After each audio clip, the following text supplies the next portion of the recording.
Aloo fry பண்ண போகிறேன். அதுக்கு ஒரு கப்பு கோதுமை மாவு எடுத்துருக்கேன்.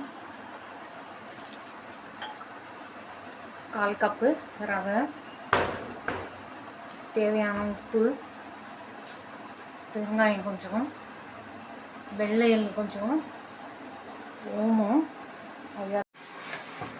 பொட்டேட்டோ ஃப்ரைக்கு உருளைக்கிழங்கு வேக வச்சு நல்லா தோல் உரித்து ஸ்மாஷ் பண்ணி வச்சுக்கணும். ஸ்டஃபிங்க்கு கடாயில் எண்ணெய் வச்சுருக்கேன். ஜீரகம் போடுவோம், மஞ்சப்பொடி, ஸ்மாஷ் பண்ண பொட்டேட்டோவை அதில் போடணும்.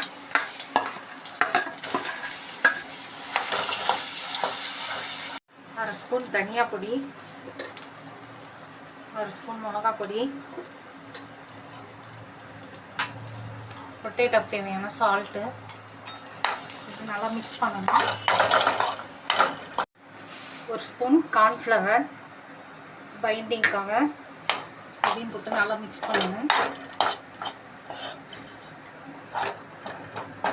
கஸ்தூரி மேத்தி நல்லா க்ரஷ் பண்ணி வச்சுருக்கேன், அது போடணும்.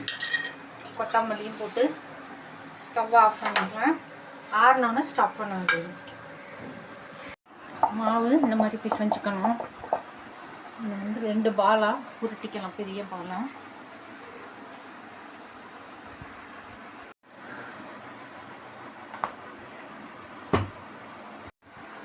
ரெண்டையும் சப்பாத்தி மாதிரி உருட்டிக்கணும். ரெண்டும் சேம் சைஸாக இருக்கணும்.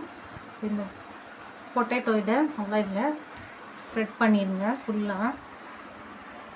பண்ணிவிட்டு இன்னொரு சப்பாத்தி இது மேலே வச்சு நல்லா ப்ரெஸ் பண்ணிடுங்க.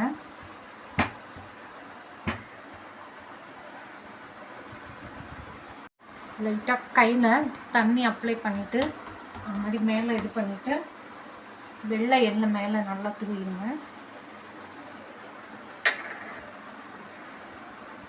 இந்த மாதிரி ஒரு ஷார்ப்பு பவுல் எடுத்து இந்த மாதிரி கட் பண்ணிங்கன்னா வந்துடும். ஹாஃப் மூன் மாதிரி வரும்.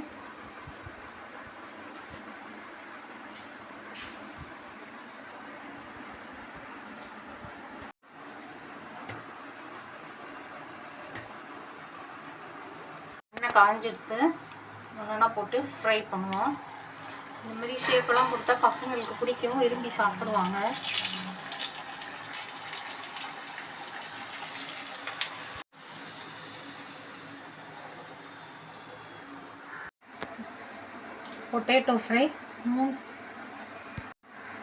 Potato fry ready.